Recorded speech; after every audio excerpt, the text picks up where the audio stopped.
तो today we are going to talk about stand up comedy. बहुत लोगों ने स्टैंड अप कॉमेडी देखी है, उस पर हंसे हैं, बट उसके पीछे का बैकग्राउंड, कंटेंट क्रिएशन का प्रोसेस, मार्केटिंग, बिजनेस, डिस्ट्रीब्यूशन, ये सारा कुछ आज सीखेंगे आपसे। मुझे नहीं लगता कि लोगों को हमें ये बताने की ज़रूरत है कि अपूर्व गुप्ता के ए गुप्ता जी हैं कौन। वो सबको एस्टैब्लिश फैक्ट है, बट उसके आगे बढ़ते हैं। ठीक है, तो स्टार्ट करें। 1 2 3 गो। तो स्टैंड अप कॉमेडी की अगर हम बात करें, एक कंटेंट क्रिएशन सबसे बड़ा ऑब्वियसली एक राइट प्रोडक्ट ही वही है आपका, देखा जाए तो राइट। वो प्रोडक्ट है, उसी के बेसिस पे आप लोग डिस्ट्रीब्यूट करते हो, ग्रो करते हो, राइट मार्केट करते हो, डिमांड क्रिएट करते हो। स्टैंड अप कॉमेडी का बेसिक कंटेंट क्रिएशन प्रोसेस अगर हमें समझना हो, basis your experience of working in this field for so many years now, वो क्या प्रोसेस है?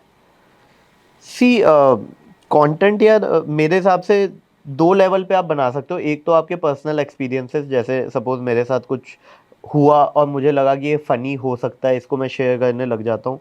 वो एक तरीका है जो कि जितने भी अच्छे स्टोरी टेलर हैं वो कहते हैं। या एक फंडामेंटली वो पॉइंट तो होता ही है कि आपकी लाइफ में कहीं ना कहीं कुछ हुआ होगा, उसकी वजह से आपने सोचा कि इस पे मैं कंटेंट बना लेता हूँ। दूसरा जो मैं एक अप्रोच कोशिश करता हूँ जो कि वैसे है कि जिसमें आप अगर मार्केट में चेक कर लो, जैसे मीम जिस टॉपिक पे बहुत ज़्यादा चल रहे हैं, इट मीन्स वो बाय डिफ़ॉल्ट एक ऐसा टॉपिक है जिसको हर बंदा देखना चाहता है या सुनना चाहता है। फॉर एग्जांपल, मैंने एक वीडियो नींद के ऊपर बनाया था आज से 3-4 साल पहले। और वो मतलब वो ऐसे वैसे शुरू हुआ था कि मैं देख रहा था उस टाइम पे कि यार नींद पे सारे जितने मीम है ना, उस पे बहुत ज़्यादा लाइक्स आते हैं, बहुत ज़्यादा कमेंट आते हैं, शेयरबिलिटी उसकी बहुत ज़्यादा है। हर बंदा एक दूसरे का शेयर करता है, चाहे वो खुद ना सोए, लेकिन मार्केट में परसेप्शन ऐसा होता है कि यार हर बंदा 12 घंटे सो रहा है, 10 घंटे सो रहा है। तो फिर मैंने उस पर थोड़ा सा रिसर्च करना शुरू किया था, और मेरे को नींद पे कुछ जोक्स जो होते थे, जैसे कि आप सो रहे होते तो मेड आती है, पंखा खोल के चली जाएगी और पंखा बंद करके चली जाएगी, और फिर वो कभी नहीं खोलती झाड़ू लगा के भी। मतलब वैसे टिपिकल वन लाइनर उसमें बहुत सारे थे। और चल या उसमें था कि early to bed early to rise make a man healthy wealthy and wise, लेकिन हैप्पी नहीं है इसमें। तो मतलब दोनों तरीके हैं। मैं नॉर्मली कभी कभी अगर मेरे को लगता है कि यार ये टॉपिक बहुत ही ज़्यादा मास अपीलिंग है, जिसपे मेरे को रिसर्च करके बनाना चाहिए, तो मैं वैसे बनाता हूँ। अदरवाइज तो मैं भी नॉर्मली प्रेफर करता हूँ कि जो लाइफ में हो रहा है उसी को शेयर करते रहो, बिकॉज इन दैट वे आप अपनी ऑडियंस को अपने साथ ग्रो करा रहे हो। फॉर एग्जाम्पल, आज से 10 साल पहले मैं इंजीनियरिंग की बातें कर रहा था अगर, है ना, और फिर उसके बाद सपोज मेरे को दूसरे टॉपिक पे आ गया, चाय की बातें कर रहा हूँ, फिर कुछ और पे आ गया, अभी सपोज मैं कुछ अपने में फिनेंस की बातें भी कर रहा हूँ स्टैंड अप में। तो ऑडियंस जो 10 साल पहले 22 साल की थी, वो आज खुद भी जॉब कर रही है, तो वो भी मेरे साथ ग्रो हो रही है, ग्रो हो रही है। राइट। दूसरा तरीका ऑब्वियसली ये भी है कि जो होता है कि आप नई ऑडियंस को सडनली अपने साथ लेके आना चाहते हो। आप कह रहे हो कि ये ऑडियंस तो है ही, साथ में अब मेरे को जो 18 से 24 वाले हैं उनको भी तो लाना है, क्योंकि जैसे मेरा भी जो अगर यूट्यूब एनालिटिक्स देखोगे तो 18 से 34 का है सबका, इंडिया में मैक्सिमम लोगों का 18 से 34, 80% मेल 20% फीमेल, यही होता है मतलब मेजरली मेल्स का। तो आपको ये भी होता है कि जो 18 से 24 वाले हैं उनको भी केटर करना है। तो बहुत सारे, मतलब आप ये कह सकते हो 3-4 डायमेंशंस हैं। आप कौन से डायमेंशंस को यूज करना चाहते हो किस टाइम पे, तो वो आपके ऊपर होता है। तो मतलब डेटा आपके हिसाब से बहुत ज़्यादा इंपॉर्टेंट फैक्टर प्ले करता है उस क्रूशल इंस्पिरेशन है, के लिए। क्रूशल है। हाँ। But as a stand up, as a artist, आपको दोनों चीजों को बैलेंस करके चलना है। अपनी इथॉस भी आपकी बनी रहे, क्योंकि एट द एंड आप करोगे वही जो आपको पसंद है, अदरवाइज वो पर्पस ही डिफीट हो गया ना आपके स्टैंड अप का। साइमल्टेनियसली आप वो भी देखोगे कि यार आपका डेटा क्या है। अब अगर आपका डेटा ही 18 से 34 वाला है, then you can't talk about very dark topics or the topics, for example retirement. You can't talk about retirement if all of your users are 18 to 24, वो पर्पस डिफीट हो रहा है। राइट। तो दोनों चीज़ों का आपको बैलेंस करना पड़ेगा। आप ऐसा भी नहीं कर सकते कि आप अपनी ऑडियंस से बहुत जल्दी मैच्योर करके 20 साल आगे की बातें कर रहे हो, बिकॉज आपकी ऑडियंस वही है। राइट। तो वो सारी चीज़ें मुझे लगता है देखनी पड़ती है। बट ओवरऑल फंडामेंटली जो आपको पसंद आ रहा है, मुझे लगता है वो क्रक्स तो है ही। जो आपको पसंद है वो बातें शेयर करो, and let your audience find your content relatable. तो अब इसके अंदर एक बात ये आती है जी। कि आप तो इतने टाइम से कर रहे हो, राइट तो you have a massive data to analyse. The person who is just starting up in stand up comedy, right, उसके पास ये डेटा नहीं होगा. How do they figure out कि यार मेरे को इस, अब तो और ज़्यादा बहुत लोग आने लग गए हैं इस कैटेगरी में, राइट, तो मैं वो अपना कार्व या अपना एक निश कैसे पकड़ूं? How do I figure out और आइडेंटिफाई कि यार मेरे को ये करना है? मुझे लगता है मैं भी बस डेटा ड्रिवन तो नहीं बोलूंगा, बट मुझे लगता है फंडामेंटली जो आपको पसंद है, जिस टॉपिक पे आप बात करना चाहते हो, जिस चीज को कहते हुए आपको लगता है कि ये फनी है, उसी पे स्टिक रहते हैं. मैं भी मतलब कोशिश करता हूँ वहीं पे ही रहूं. और जो नए कॉमेडियंस हैं या जो भी नए स्टैंड अप में आना चाहते हैं, मैं उनको भी यही बोलूंगा कि आप भी उसी पे स्टिक रहो. क्योंकि द मोमेंट आपको अगर वो फनी लग रहा है, there is very high probability कि वो सबको फनी लगेगा. आप कितना ही मतलब कितना ही डेटा की बात कर लो, कितना ही बाकी चीजें कर लो, अगर मैं डेटा से भी कुछ चीज उठाऊंगा, वो मुझे पहले फनी तो लगनी ही चाहिए. करेक्ट. वो ही, क्योंकि अगर मेरे को ही वो बड़ा लग रहा है कि यार तो मजा ही नहीं आ रहा है, तो at the end of the day, अगर आप कुछ भी स्टैंड अप कर रहे हो या कोई भी आर्ट फील्ड में हो, आप अगर स्टेज पे एंजॉय नहीं कर रहे हो, तो चाहे कुछ भी हो जाए, आपकी ऑडियंस फ्रैक्शन ऑफ सेकंड में समझ जाएगी कि यार ये मजा ही नहीं आ रहा है. और वो एनर्जी जो होती है ना, वो ट्रांसफर होगी ही नहीं. ना आप उन्हें दे पाओगे और वो भी आपको नहीं दे पाएंगे. पूरा मतलब माहौल वो हो जाएगा एकदम फ्लैट. तो वो ज़रूरी है. मुझे लगता है अगर आप एंजॉय कर रहे हो, आपकी ऑडियंस एंजॉय कर रही हो, तो at the end of the day आप खुश रहोगे, जिसलिए आई थिंक आपने स्टैंड अप शुरू किया होगा. और सब कुछ अच्छा रहेगा तो चांसेस हैं कि आपका यूट्यूब का वीडियो आज नहीं तो कल वायरल हो जाएगा, या एटलीस्ट उसको जो ऑडियंस चाहिए वो मिल जाएगी. और ये जो पूरा प्रोसेस रहता है, बहुत लोग कंप्लेन ये करते हैं स्टैंड अप कॉमिक्स के साथ कि यार राइट वीडियो बहुत देर में निकालते हो, राइट. वो उनको ये नहीं पता कि behind the scenes there is a complete feedback collection process. आप टेक साइट सेट पे जाते हो, जोक्स करते हो, देखते हो कि कौन से पे लाफ आ रहा है. राइट. उसके बारे में कुछ है आपके पास, कुछ स्पेसिफिक इंसाइट कि यार ये तरीका सही रहता है? सिंपल प्रोसेस है. आपको एक थॉट फनी लगा, आपने उस पर लिखना शुरू किया, आप स्टेज पे गए, आपने परफॉर्म करना शुरू किया. फिर उसमें मान लो आपने 12 मिनट का लिखा, उसमें से 5 मिनट फनी हुआ, 7 मिनट बहुत ही एवरेज जा रहा है, उसको हटा दोगे. फिर 5 मिनट को आप रिहर्स करोगे 5-6 बार, 10 बार, 20 बार. फिर उसमें और टेंजेंट ऐड करोगे कि ये फनी हो सकता था, ये फनी. एक पॉइंट पे आपको लगेगा कि अब ये अपने आप में कंप्लीट है. फिर आप उसे लाइव शो में परफॉर्म करते हो, बिकॉज अभी वो कंप्लीट हुआ है. अब आप उसको एंजॉय भी तो करोगे. करेक्ट. तो आप वो हर सिटी में लेके जाओगे, हर कॉन्टिनेंट में लेके जाओगे. फिर एक टाइम पे आपको लगता है कि अब यार मैं इससे हो चुका है, इट्स डन, इट्स मतलब इसकी जितनी सीमा थी, उम्र थी, वो खत्म हो चुकी है, अब इसको रिलीज कर देना चाहिए. तब करते हैं. सेकेंडली जो मुझे लगता है, जो ऑडियंस को भी पता ही होगा कि स्टैंड अप के लिए ना, मतलब वी आर नॉट यूट्यूबर्स. तो हमारे लिए वीडियो डालना इज जस्ट कि भाई ये बंदा है, रेलेवेंट है, या टिकटें बेचनी है उसे, टूर करना है, तो सपोज उसका 10 सिटी का अमेरिका का टूर होने वाला है, तो वो एक वीडियो डाल देगा कि भाई वो जो 10 सिटी हैं वो सोल्ड आउट हो जाएं. या इंडिया का 20-50 सिटी का टूर हो रहा है, तो वो एक वीडियो डालेगा कि अगले 6 महीने का मेरा टूर सॉर्टेड हो जाए. तो हमारे लिए ये जस्ट एक वो होता है कि इससे कन्वर्जन हो पाए. मतलब क्योंकि यूट्यूबर्स के लिए क्या है, यूट्यूबर्स के लिए मनी है यूट्यूब से. हमारे लिए मनी लाइव शो ही है, जो अभी हम पहले भी बात कर रहे थे. ये सिर्फ हमारे लिए एक तरीके से एक मार्केटिंग प्लेटफॉर्म है. हालांकि अब जैसे जैसे यूट्यूब ग्रो हो रहा है, मुझे लगता है कि एज अ स्टैंड अप हमें भी फिगर आउट करना पड़ेगा और क्या क्या कर सकते हैं इस चैनल पे other than stand up, so that जो ऑडियंस है वो उनको भी कुछ बना रहे. और बिकॉज 6-6 महीने बाद डालो तो ऑडियंस भी वो हो जाती है कि यार छोड़ो इसको, फिर आगे बढ़ते हैं. करेक्ट. तो वो अब फिगर आउट करना पड़ेगा. But yes, it's a process, it's a lengthy process to release a YouTube video. चाहे 5 मिनट का हो या 50 मिनट का, वो प्रोसेस काफ़ी लंबी है. जनरली कितना टाइम लग जाता है? एक स्टार्ट थॉट आया, उस थॉट से लेके लाइव शो तक आप पहुंचे, वो पूरा सेट नॉर्मली लोग जब स्पेशल लिखते हैं उन्हें 1 साल लगता है. स्पेशल 1 साल मतलब लगता है. 75 मिनट का कंटेंट लिखने में 1 साल लग जाता है. एंड देन तो you put it out on Amazon और समवेयर. डिपेंड नहीं, पहले उसको ट्रैवल कराते हैं. अच्छा. उसको आप सपोज आपने लिख लिया, अब आपको लग रहा है कि ये कंप्लीट है, फिर आप उसको इंडिया में ट्रैवल कराओगे, सारी सिटीज़ में मल्टीपल टाइम्स कराओगे. फिर आप उसको बाहर के कॉन्टिनेंट्स में ले जाओगे, फिर थोड़ा इंडिया में ले आओगे, फिर फाइनली उसको किसी OTT पे या यूट्यूब पे आप उसको रिलीज कर देते हो। तो that's how the whole process works. मतलब नॉर्मली बंदा एक स्पेशल को 1 से 2 साल तक वो घुमा लेता है, जिससे कि अच्छा, रेवेन्यू भी उसका पूरा बन जाए ना उससे। Right, and then you hopefully sell it out to a depend OTT करता है, प्लेयर। नहीं भी हो रहा तो यूट्यूब पे डाल दो, because at the end idea is that people should watch it, correct. जो आपके लाइव शो में नहीं आए हैं। आ, कोई भी OTT खरीद लेता है तो आपको वो एक अपफ्रंट फीस मिल जाती है।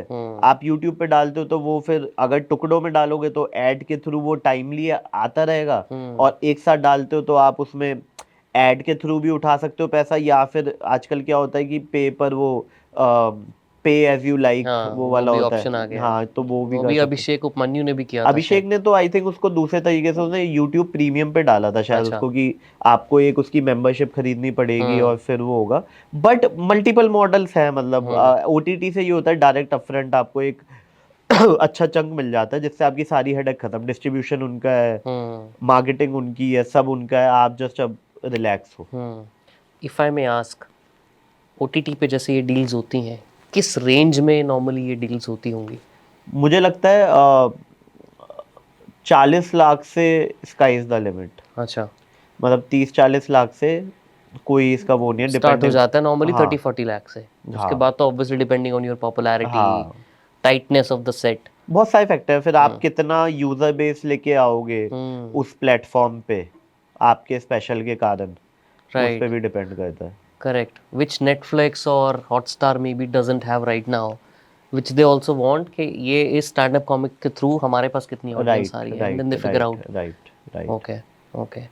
अब पूरे इसके अंदर आई एम श्योर काफ़ी बार ये भी होता होगा चैलेंज कि यार ऐसे टॉपिक्स हैं जो ऑफ लिमिट्स है। आपके कुछ ऐसे टॉपिक्स हैं जो ऑफ लिमिट है जिस पे आप कभी टच नहीं करते या करोगे नहीं कभी? मतलब आई थिंक मुझे जैसे शुरू से ही, अगर आपने मेरी जर्नी कभी, मेरे वीडियो 10 साल पहले के भी देखे होंगे, आपने देखा होगा मुझे पॉलिटिक्स पसंद ही नहीं है। मतलब पॉलिटिक्स हम्म। पे मैं ज़्यादा, मतलब मेरा अंदर से पॉलिटिकल ह्यूमर निकलता नहीं है। हम्म। अ, दूसरा, मेरे भी जैसे वो बिलीफ है कि यार रिलीजन को अवॉइड करते हैं, मतलब हम्म। ऐसा नहीं है कि मैं करना नहीं चाहता या वो है मेरे। सी अगेन, हो सकता है आज मुझे लग रहा हो कि ये टॉपिक मेरे को यार बड़े वो नहीं लगते, जब लगेंगे तब हो सकता है will talk about it. Hmm. But at present I find it कि यार मुझे इन टॉपिक्स को नहीं पसंद है, इनको टच करना या इन पे बात करना, बिकॉज मैं इंजॉय नहीं करूंगा। हम्म। इट्स लाइक कि कूल बनने के लिए कर दो, क्योंकि कंट्रोवर्सी हो सकती है या हम्म।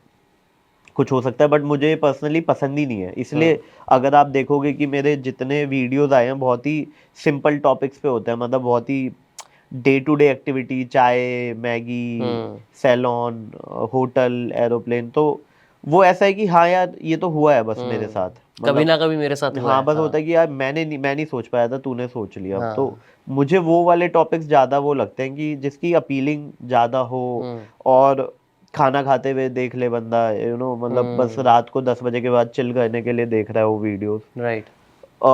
पॉलिटिकल ह्यूमर हो गया या रिलीजन पे हो गया, अ, ये मुझे पर्सनली, मतलब मैं थोड़ा, मेरे लिए ये वो हो जाता है कि अभी मुझे नहीं करने। हम्म। अब ये पूरा का पूरा जो आपका स्टार्टअप एक सेट होता है, दिस इज़ योर प्रोडक्ट देखा जाए तो। राइट अगर हम बोलें कि यार मेरा प्रोडक्ट मेरा बिजनेस है, सॉफ्टवेयर है, आपका जो प्रोडक्ट है that is your content, right? अब इसका डिस्ट्रीब्यूशन होता है, इसकी मार्केटिंग होती है, इसकी सेल्स होती है, राइट? एंड उसके थ्रू आप डिमांड क्रिएट करते हो।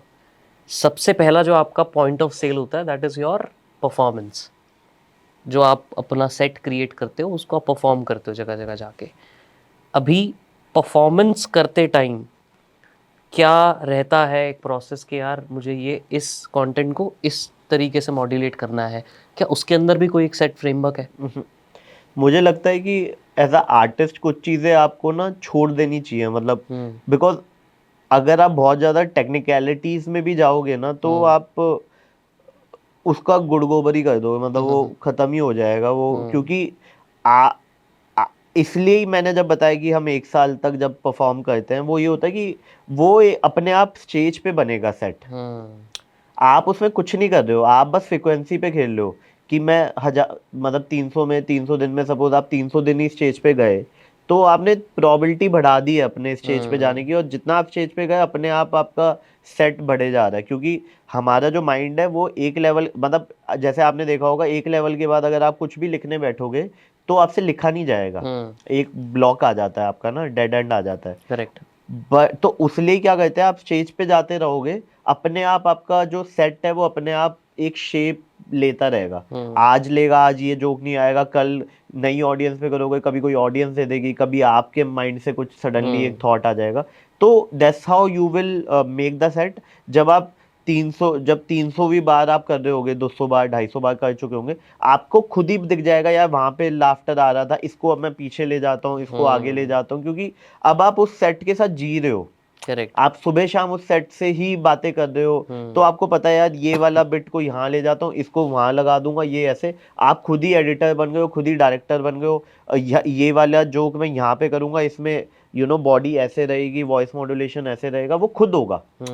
बट अगर आप सोचोगे कि एज अ थर्ड पार्टी मैं बाहर से बैठ के ये बना लूंगा, देन तो आई डाउट, मतलब नहीं बन सकता। इसलिए अगर आपने देखो डायरेक्टर्स भी मूवी लिखने के बाद भी उसको डायरेक्ट, मतलब ऐसा नहीं कि वो माइंड में पहले एडिट करके बैठे हुए, पहले वो पूरा बना लेते हैं, वो सारे सीन कर लेते हैं जो उनके माइंड में, उसके बाद वो काटना शुरू करते हैं। हमारा भी वही है कि पहले आप पूरा बना लो यार, उसके बाद आगे पीछे कर लेंगे कौन सा सीन कहाँ लगाना है और कितना लाइव में देना है, कितना यूट्यूब पे डालना है। बहुत सारे बिट्स ऐसे होंगे जो आप लाइव में हमेशा करोगे, यूट्यूब पे आप उसको हटा दोगे। अच्छा। कि ये मतलब मेरी बिट 10 मिनट में भी वही बात कह रही है जो 6 मिनट में बोल रही है, तो ये 4 मिनट में यूट्यूब पे क्यों नहीं डालूं, क्योंकि उनको 6 मिनट ही दिखाएंगे, क्योंकि यूट्यूब पे अटेंशन टाइम कम होता है। लाइव शो में बंदा जब आता है वो एक एक्सपीरियंस लेने आता है, वो वहीं बैठा है, वो वही है, वो आपको सुनने आया है, वो एफर्ट मार के 500 रुपए दे के घर से मेट्रो से ट्रेवल करके आया है। आप उसको एक माहौल दोगे, पहले आप क्राउड वर्क करोगे, अपने बारे में एक पर्सनैलिटी स्टैब्लिश करोगे जो उसने यूट्यूब पे नहीं देखी हुई। तो होता क्या है ना, स्टैंड अप के साथ हम लोग वीडियोस लोगों ने बहुत देखे होते हैं, तो उन्हें पता है कि यार अपूर्व का बोलचाल ऐसे होगा, स्टेज पे ये हरकतें करेगा ही करेगा, भैंस की आंख बोलेगा ही बोलेगा। लेकिन अभी तक उसको ये नहीं पता कि 1.5 घंटे में अपूर्व क्या क्या कर सकता है। उसने मेरे को 6 मिनट बहुत बार देखा है, करेक्ट, 1.5 घंटा कभी नहीं देखा। राइट। तो 1.5 घंटा एक एक्सपीरियंस होता है, उसमें आप बहुत सारी चीजें ऐसे बोलोगे जो कि आप यूट्यूब पे अवॉइड करोगे, बट वहां पे आप बिल्कुल ऑल आउट जाते हो कि यार आज मजा आ रहा है, 2 घंटे भी कर देते, तो कुछ भी करते रहोगे आप, मतलब आप इंजॉय कर रहे होते हो, और अगर आपकी ऑडियंस एंजॉय कर रही है तो आप गो विद द फ्लो करते ही रहोगे, करते ही रहोगे। राइट। अभी आपने बोला कि कई बार ऑडियंस भी इंटरेक्ट करती है ना, तो उससे एक जोक निकल आता है। राइट। कभी ऐसा हुआ कि यार कोई आप सेट लिखा और कोई मेमोरेबल ऐसी कुछ जोक है जो बहुत फेमस हो गया हो, बट वो ऑडियंस ने दिया था, कोई याद है ऐसा? हाँ, मेरा पहले वाले ही, अगर आप सबसे पहला वीडियो निकालोगे तो जिसमें मैं पतली पिन वाला चार्जर वाला वीडियो, उसका जो वायरल हुई थी बहुत ज़्यादा। वायरल हुई थी 2013 में, उसका जो पहला दूसरा ही जोक था कि आईफोन ले लेते हैं तो, और कुछ तो था, तो उसमें ऑडियंस ही बोलती है ब्लूटूथ अच्छा है, और उस पे ही लाफ्टर बहुत ज्यादा आ गया था। तो जबकि वो तो तब तो क्राउड वर्क और ये सारी चीजें भी नहीं होती थी, मतलब तब तो वो कुछ था ही नहीं, स्टैंड अप ही नहीं था, मतलब 2013 में तो लोगों को पता ही नहीं था कि स्टैंड अप क्या होता है। तो मुझे अभी याद नहीं एग्जैक्टली जोक क्या था, बट आप वो काट के डाल देना। और आप किसी आईफोन यूजर से पूछो, यहाँ पे भी बैठे होंगे, किसी से पूछ लो यार 45,000 का आईफोन लिया, इसमें क्या फीचर है, ऐसे एक रीजन बता दो। ब्लूटूथ अच्छा है ना। मुझे प्रॉब्लम है नोकिया यूजर से, चाहे E61 हो, नोकिया का लूमी हो, या नोकिया का महंगे से महंगा फोन हो, किसी भी अननोन प्लेस पे जाएंगे, भैया पतली पिन वाला चार्जर है क्या?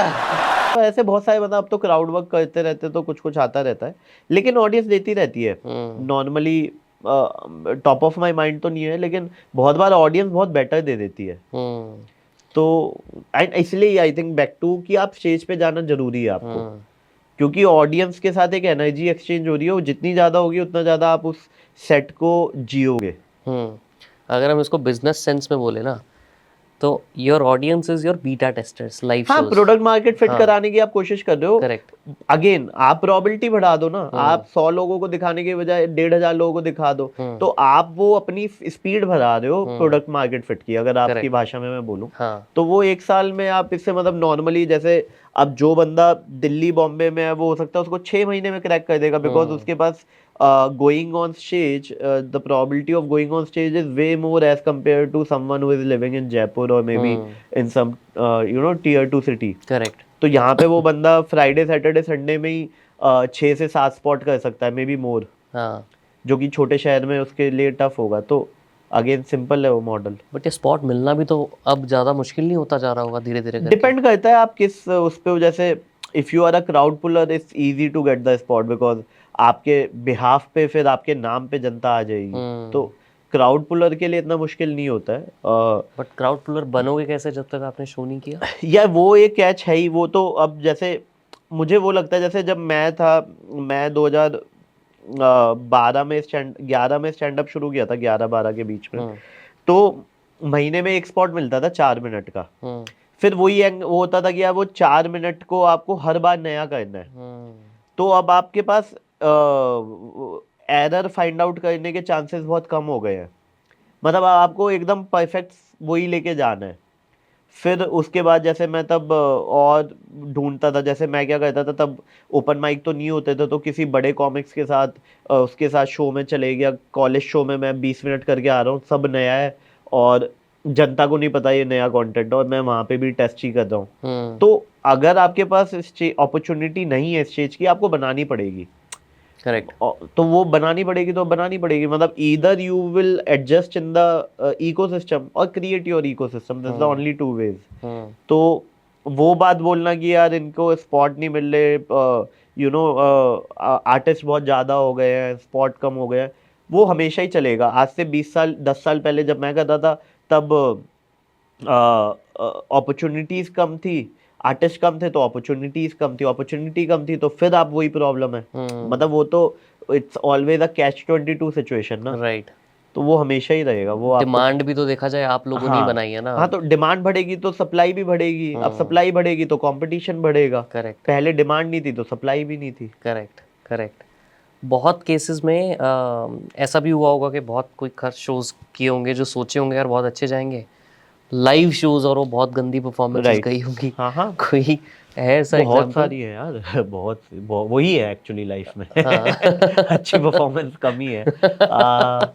जैसे 2012 में मुझे याद है, मैं कॉलेज शो में जाता था, तो मैं नितिन गुप्ता रिवाल्डो के लिए ओपन करता था। अच्छा। तो उनका कल्ट फिगर होता था उस टाइम पे, आपको भी शायद देखा होगा उन्होंने। तो उनके वीडियोस तब वायरल होते थे, तो कोई सुनना ही नहीं चाहता था हमको। तो हर बार बच्चे उतार देते। अब मैं यहाँ से जयपुर गया शो करने, 2 मिनट भी स्टेज पे नहीं रहा। IIT खड़गपुर गया वहाँ पे। बट वो था कि मुझे लगता है दोज वर द लर्निंग्स। फिर जैसे अपना शो किया, जब 2013 में वीडियो आ गया, फिर अपना शो शुरू किया, तो काफ़ी बार आप बड़े हाई एनर्जी में गए, लेकिन उस दिन माहौल ही नहीं बना। आपने पूरा एडी चोटी का जोर लगा दिया, लेकिन माहौल ही नहीं बन के दे रहा। ऑडियंस थकी हुई थी मे बी, जो भी है, मतलब वो होता है, मुझे लगता है दिन होता है ना आर्टिस्ट का भी और ऑडियंस का भी। कभी कभी तो पहले जोक से आपको पता चल जाता है कि आज तो यार मजा आएगा, आज तो अच्छा। मतलब ये शो 2 घंटे 2.5 घंटे भी चल सकता है। अच्छा। वो पहले होता है, मतलब वो आपको पता चल जाता है एज आर्टिस्ट। और कभी कभी आप मतलब जैसी स्टेज पे जाते हो आपको लगता है यार आज गया। फाइट होगी, आज मौत आएगी, मतलब मुझे भी इनको भी। तो उसमें कुछ कर नहीं सकते। You just have to enjoy whatever you have at that point of time, because उससे हो सकता है चेंज हो जाए सीन। बट अगर आप गिव अप ही कर दोगे तो कुछ भी नहीं होगा। तो जब कभी जैसे हल्की ऑडियंस होती है, या आपको लगता है कि आज यार ये बन नहीं पा रहा है वो ना मेरा उनके साथ माहौल, तो आप फिगर आउट करते हो कि यार क्या चल रहा है। जैसे कि यार जोक चल रहे हैं तो जोक पे फोकस रखते हो। आपको लग रहा है यार जोक में थोड़ा मजा नहीं आ रहा है, इनको क्राउड वर्क करके इनको थोड़ा ला सकते हैं आज, तो फिर क्राउड वर्क पे खेलते रहते हो। जोक कम कर दो तो क्राउड वर्क ज्यादा एट दी एंड। और इसमें मुझे वो भी लगता है कि यार इंडिया की पॉपुलेशन बहुत है ना। तो उसमें प्रॉब्लम क्या है कि हर बंदे ने इतना ज्यादा स्टैंड अप शायद नहीं देखा उस दिन। करेक्ट। मे बी, बट क्योंकि जैसे मेरे वीडियो बहुत सारे लोगों ने बहुत बार देखे हुए, मतलब 10 साल से देख रहे हैं, तो उन्हें ये होता है कि कोई सी ने मेरा वीडियो मान लो 6 साल पहले देखा, अब उसको अचानक आज मैं दिख गया कि मैं उसके घर के पास परफॉर्म कर रहा हूँ, या 6 किलोमीटर 10 किलोमीटर में, उसे लगा कि यार ये तो देखना था, ये तो हमारी उसमें था, मतलब कि इसको तो जाना है बनता है। अब वो आ गए, लेकिन उन्होंने लाइव शो आज तक ही नहीं देखा, क्योंकि लाइव शो का एक अलग वो है, डायनेमिक्स है कि आपको एंजॉय करना है तो हंसना खुल के है, तालियां बजानी है, you have to enjoy each and every joke. But हो सकता है वो बंदा यूट्यूब के हिसाब से आया हो कि अच्छा कर रहा है यार, अच्छा कर रहा हाँ है, इमोटिकन डाल देते हैं हाँ एक तो आप किसी को ब्लेम नहीं करोगे, आप जस्ट ट्राई करोगे कि यार अच्छा जाए शो।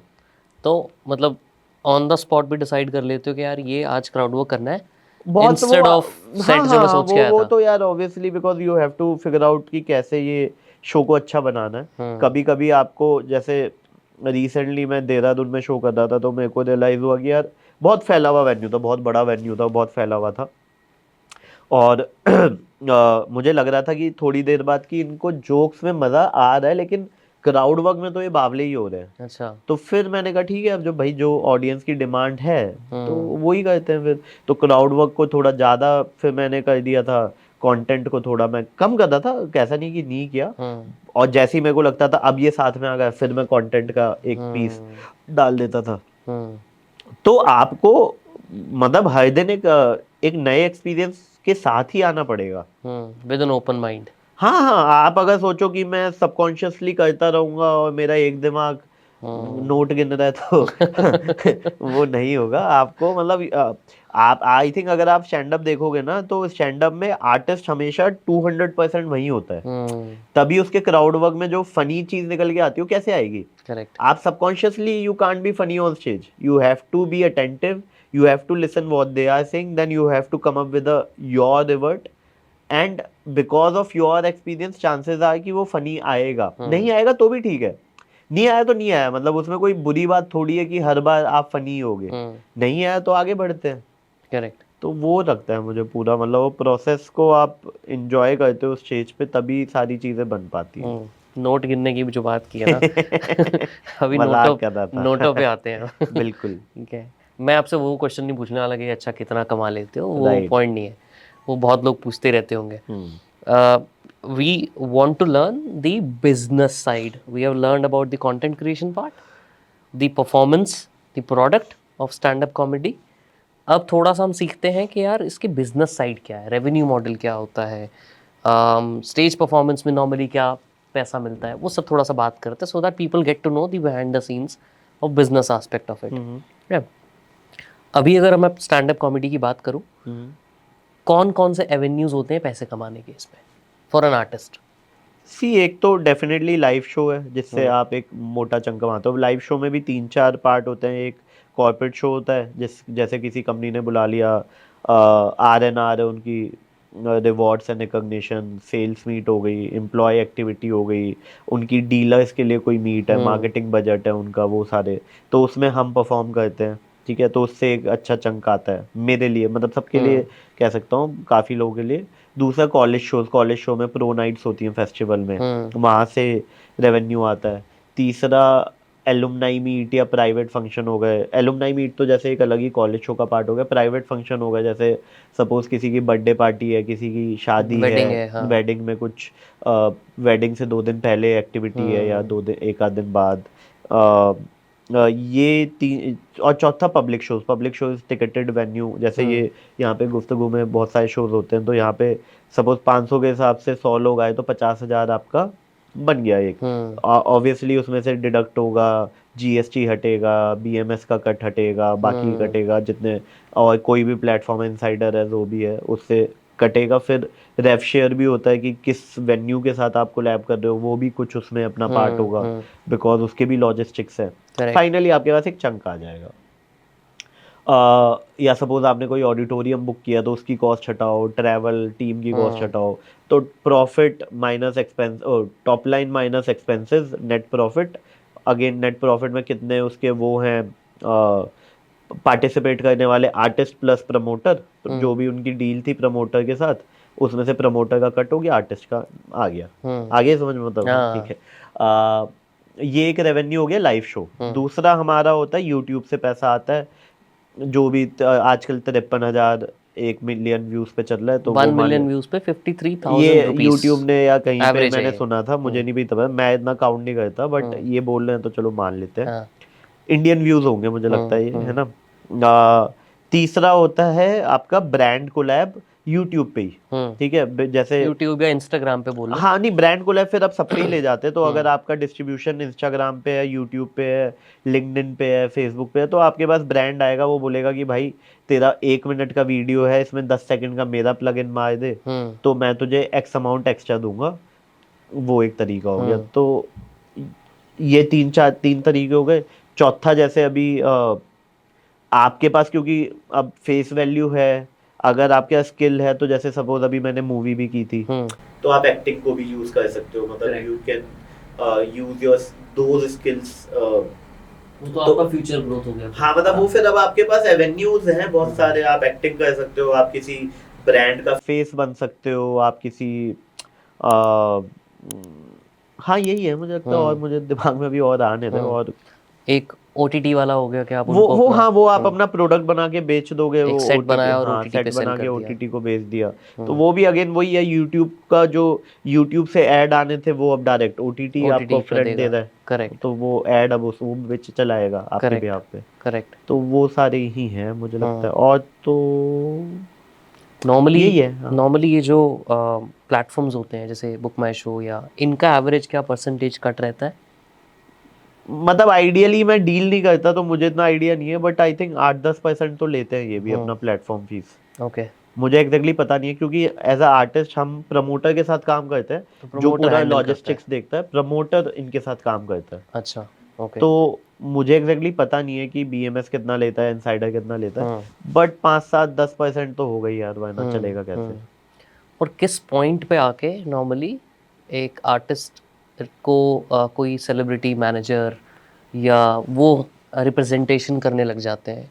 कुछ ऐसा नहीं मुझे बेंचमार्क लगता सेट हुआ है, हुआ है? नहीं नहीं, मुझे लगता है वो आर्टिस्ट के ऊपर है। जैसे आर्टिस्ट को अगर सपोज वो, मैं कह रहा हूँ 50,000 भी कमा रहा है, अब उसको लगता है कि यार ये मेरे बस की बात नहीं है, handling calls, chasing payment, making invoice, नहीं उससे हो रहा है, उसको लगता है कि नहीं यार एक बंदा चाहिए। तो वो और उसके पास है नेटवर्क की, वो एजेंसीज को जाके बोल सकता है कि भाई आई हैव द पोटेंशियल, मैं कल को फोड़ूंगा, तुम आज मेरा हैंड होल्डिंग कर दो। तो काफ़ी लोग वो भी करते हैं, मतलब काफ़ी लोग बड़े कमेडियन के साथ जुड़ के उनके ही मैनेजमेंट में जुड़ जाते हैं कि भाई मुझे ही जुड़वा दे यहाँ पे। अच्छा। तो इसका कोई वो नहीं है थ्रेशोल्ड, काफ़ी बड़े कमेडियंस हैं जो महीने के अंधा कमा रहे हो, खुद ही मैनेज कर रहे हैं। अच्छा। अगेन इट डिपेंड्स कि आपको वो प्रोसेस आती है, आप इंजॉय करते हो, आपको वो स्ट्रेस तो नहीं होता। जैसे काफ़ी लोगों ने क्या किया है ना, मतलब वो डायरेक्टली गए और किसी बड़े कॉमिक के साथ जुड़ गए, और बड़े कॉमिक ने उनको डायरेक्टली एजेंसी से टच करा दिया। अब एजेंसी ने बोला कि तू बस अब परफॉर्मेंस पे ध्यान दे, बाकी हम देखेंगे। तो उसको कुछ नहीं आता है अब, उसको इनवॉइस का कोई आइडिया नहीं है, उसको ये नहीं पता कि यार चेस करेंगे, जैसे वो होता है ना, जैसे कल सपोज हमें 100% एडवांस चाहिए होता है, तो अब वहाँ पे जो इवेंट ऑर्गेनाइजर है वो बोल रहा है कि यार पैसा ले लियो, उसमें ही क्या जा रहा है, मतलब भागे थोड़ी जा रहे हैं, नॉर्मली होता ही है। अब वो कैसे आपको वोकल होना है कि नहीं भाई ये ज़रूरी है, उसके बाद स्टेज पे जाऊंगा, या मैं फ्लाइट पे नहीं चढ़ूंगा, ये ज़रूरी है, पहले पैसे दे। तो काफ़ी लोगों को हिचक आ जाएगी कि व्हाट इफ वो कुछ बोल दिया और मेरा रिलेशनशिप उससे बिगड़ खराब हो गया, गया। उसको लगेगा कि हम क्या साले भागे जा रहे हैं, है ना, वो वाली चीज़। तो वो सारे भी स्किल्स हैं जो आपको आने चाहिए, मतलब अब बट कभी ऐसा हुआ है कि परफॉर्म कर दिया और पैसे नहीं मिले? यार मैंने तो मोर और लेस एडवांस में ही उठा लेता था, मतलब अगेन वही वाली बात है, जैसे ये सारी चीजें 10 साल से कर रहे हो ना आप, तो शुरू में 2-4 बार 5-5 10-10 हजार के लिए हाथ जला लिए, फिर आपको लगा कि यार मतलब पूरा एफर्ट मारने का फायदा ही किया जब आपको पैसा ही नहीं आए। करेक्ट। तो उससे बेटर फिर वो था कि यार शो से पहले आप मुंहफट हो जाओ, इट्स बेटर टू जो भी होना है अभी कर लेते हैं, जो भी आपका जो उसके साथ हीटेड आर्ग्यूमेंट है या जो भी है। और मतलब मुझे लगता है कि बड़ा ये प्रोफेशनली है। आपने जब बोला, जैसे जब कोई मुझे ब्लॉक करता है, मैं बोलता हूँ कि यार ये पेमेंट टर्म्स है, ऐसे होगा, इतनी देर में परफॉर्म करूंगा, बाकी कोई आपको चीज़ों का स्ट्रेस नहीं लेना, ये 3 चीज़ों का आप ध्यान रखो, स्टेज पे मैं आप जो भी रिक्वायरमेंट है वो ध्यान रखो। सिंपल है ये, मतलब बिल्कुल ट्रांसपेरेंट ट्रांजेक्शंस है ये। तो शो से पहले, अब पहले भी यही था, जैसे अब तो खैर कोई इन सब चीज़ों में बोलता ही नहीं है, बहुत ही ऑनेस्ट ही रहते हैं कि सर ये इस टाइम पे हो जाएगी। पहले भी ये था कि यार कभी कभी होता था कि कोई बहुत ही रिजिड मिल गया कि यार नहीं ये शो के बाद लियो, हमारे को भी तो इस शेख हाई लगे हुए हैं इस पे, बट अब तो नहीं होता है मतलब अब। और पहले भी मैं बड़ा वोकल ही था कि यार शो से पहले होती है तो होनी चाहिए, और अब भी वही रहता है। अब तो खैर टीम है तो वो कर लेती है, बट ऐसा नहीं कि मैं नहीं कर सकता। अगर कोई शो आता है बड़ा, मैं पहले ही मतलब जैसे बहुत सारी जगह मेरा ही नंबर है अभी भी जो पुराना था, तो कॉल करते तो उनको पता है कि ये होना ही होना है, तो उसमें कुछ गलत नहीं है। करेक्ट। अब तो बहुत सारे स्टैंड अप कॉमिक्स आ गए हैं, राइट? राइट आते भी जा रहे हैं। राइट। अगर मैं अभी, अगर पहले इस टाइम की अगर मैं बात करूँ मार्केट की, ऑन एन एवरेज एक stand up comic after let's say spending 2 years, थोड़ा बहुत एफर्ट मारा उसने, मेहनत की, 2 साल के बाद कितना रेवेन्यू या कितना प्रॉफिट या इनकम कर पाएगा वो? आपको थोड़ा एवरेज कुछ है? नहीं है, क्योंकि कुछ एवरेज नहीं है। एक्चुअली इसमें कोई सेट थ्योरी नहीं है ना ब्रो। मतलब आपको सिंपल है ना यार, इट्स नॉट लाइक कि आपने एक प्रोडक्ट पे आपको सपोज प्रॉफिट 20 रुपए का हो रहा है, 2 साल में आपका एवरेज 1 लाख प्रोडक्ट आपने बेच दिए तो 20 लाख का प्रॉफिट हो गया, ऐसा नहीं होगा ना। स्टैंड अप इज वेरी, कि अगर stand up is an art form, तो जैसे अभी आजकल वो चल रहा है एक गुजराती सॉन्ग है कोक स्टूडियो का, अगर आपने सुना हो ना। अब सडनली वो, कल उससे पहले उस आर्टिस्ट को शायद काफी कम लोग जानते हो, अब वो मतलब स्टेडियम में शो करेगा।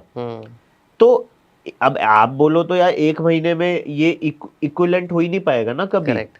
1 महीने में वो इतना कमा लेगा जो बाकी सिंगर शायद पिछले 10 साल में ना इकट्ठा कर पाए। एग्जाम्पल दे रहा हूँ, है ना। हाँ। तो आर्ट फॉर्म में यही है, अगर वायरल हो गया तो हो सकता है वो 1 महीने में ही पिछले 20 साल की, या जितना मैंने 10 साल में ना कमाया हो वो बंदा 1 महीने में कमा लेगा। बट वायरल होना तो गारंटी नहीं है। वो नहीं है तो हाँ। वो ही तो कह रहा हूँ, वो नहीं है तो आप उसको वो नहीं बना सकते। अगर आप, मैं कह रहा हूँ एक मीडियोकर आर्टिस्ट भी, उसका भी नहीं पता ना कि वो कितने में कर रहा है। करेक्ट। बिकॉज आर्टिस्ट का कोई वो नहीं है ना कि यार आधे घंटे का उसको 20,000 ही लेना है, या 50,000 लेना है, या 1 लाख लेना है, या 5,000 लेना है। आप ये सोचो कि जैसे सपोज कोई आर्टिस्ट, आज उसके पास नवंबर में 20 दिन ब्लॉक है, ठीक है, तो वो सडनली कोई भी 21वां शो आएगा, वो बोलेगा कि यार मैं 10 लाख लेता हूँ, 15 लाख लेता हूँ, क्योंकि डिमांड ऑलरेडी है ना। डिमांड ऑलरेडी है। अब सपोज उसके एक भी दिन ब्लॉक नहीं है, तो सामने वाला बोलेगा कितने में, तो अब आप में फोमो है कि आपको गिग उठाना है, क्योंकि अब आपके पास कोई भी डेट नहीं है। Correct. तो आप बोलोगे कि यार आप बताओ क्या बजट है, अच्छा ये है, चलो मैं इतने में कर देता हूँ। तो क्योंकि ये पूरा आप पे डिपेंडेंट है ना, आपकी उस पे भी तो फाइट हो रही है। राइट। तो इसका कोई पैटर्न नहीं बना सकते आप, मतलब अगर आप चाहो भी तो भी नहीं बन पाएगा। अभी डिमांड की हम बात कर रहे हैं, डिमांड सप्लाई वही गेम है घूम फिर के, राइट? अभी कॉर्पोरेट शोज़ का अलग ही एक पूरा कैटेगरी है। अगर हम यूट्यूब की बात करते हैं अलग चीज़ चलती है, कंज्यूमर ड्रिवन चीज़ें अलग चलती हैं, but corporate shows are a different kind of business, जो आप मोस्टली काफ़ी फोकस आप उस पर करते हो कॉर्पोरेट शोज़ पे, राइट? उसके अंदर आप कैसे डिमांड क्रिएट करते हो कि यार लोग ज़्यादा कॉर्पोरेट शोज़ के लिए आपको बुकिंग करें versus may be someone else? Is there any way और method you focus? I think मुझे लगता है इसमें सबसे इजी वे तो वही है कि यार जिस ऑडियंस के सामने आप परफॉर्म कर रहे हो, आपको उसके हिसाब से कंटेंट बनाना शुरू कर देना चाहिए। सो दो चीज़ें हैं इसमें। एक तो इवेंट वालों को ना दो चीज़ें बहुत ही मुझे लगता है चाहिए। एक तो वो बंदा भाई जो उसको काम बोला है, वो शो बोला है, वो अच्छे से कर दे। सिंपल है, क्योंकि मार्केट में ऐसा परसेप्शन होता है कि यार कॉर्पोरेट शो में कॉर्पोरेट एंजॉय नहीं करता, you are doing just for the sake of money, बहुत ही कन्वेंशनल, ये सबकॉन्शियसली बहुत पहले हमारे माइंड में भी डाले थे लोगों ने। बट मुझे तो ऐसा नहीं लगता था, बट फिर भी ठीक है जो भी वो बोलते थे। तो एक तो वो शो आप अच्छा करो, आपकी प्राइमरली यही जॉब है कि भाई अगर आपको बोला 45 मिनट उन 100 लोगों को आपको हंसाना है, तो डजेंट मैटर कि वो डीलर्स हैं या CXOs हैं या सेल्स के बंदे हैं या इंजीनियर्स हैं, आईटी के हैं, जो भी हैं, वो आपकी रिस्पॉन्सिबिलिटी है कि आप उसके हिसाब से उनको कंटेंट दो which they relate and they laugh. That's your first job, right?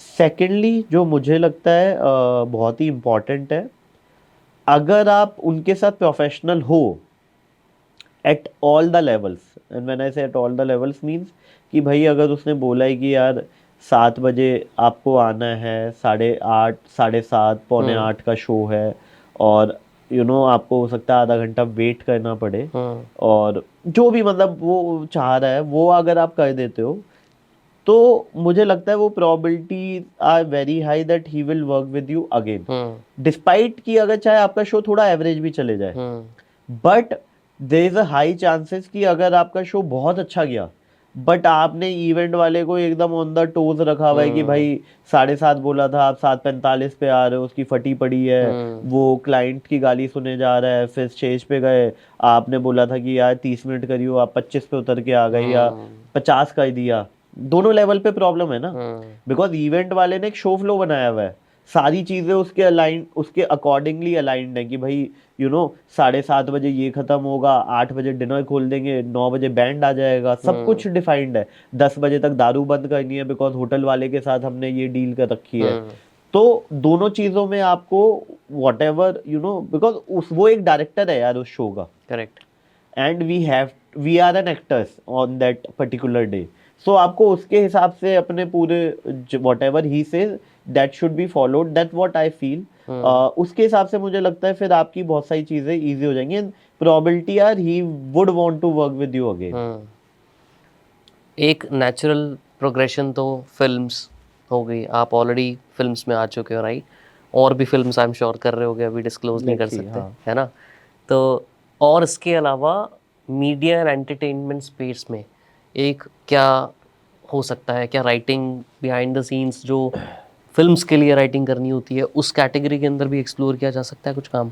I think creative आदमी के लिए तो बहुत सारे ऑप्शंस हैं, आप राइटर बन सकते हो, डायलॉग राइटर बन सकते हो, स्क्रीन प्ले लिख सकते हो, मूवीज के सॉन्ग लिख सकते हो, अगर आपका थोड़ा डायरेक्शनल वो है, मतलब डायरेक्टर बनने का आपका एपेटाइट है या थोड़े स्किल सेट है एक्सक्यूज मी, तो आप डायरेक्टर भी बन सकते हो, या फिर उसके अलावा वेब सीरीज में आप पार्टिसिपेट कर सकते हो, audio platforms is a huge medium where you can try to do something, maybe आप कुछ किसी और की लिखी कहानियाँ अपनी आवाज़ में आप सुना सकते हो, अपनी कुछ कहानियाँ जो आपको लगता है कि यार ये फनी नहीं है लेकिन अच्छी कहानी है, इंटरेस्टिंग, तो वो आप कर सकते हो, तो लिख सकते हो किताबें, व्लॉग, बहुत सारी चीजें, और आई थिंक आप क्या क्या एक्सप्लोर कर रहे हो इसमें से?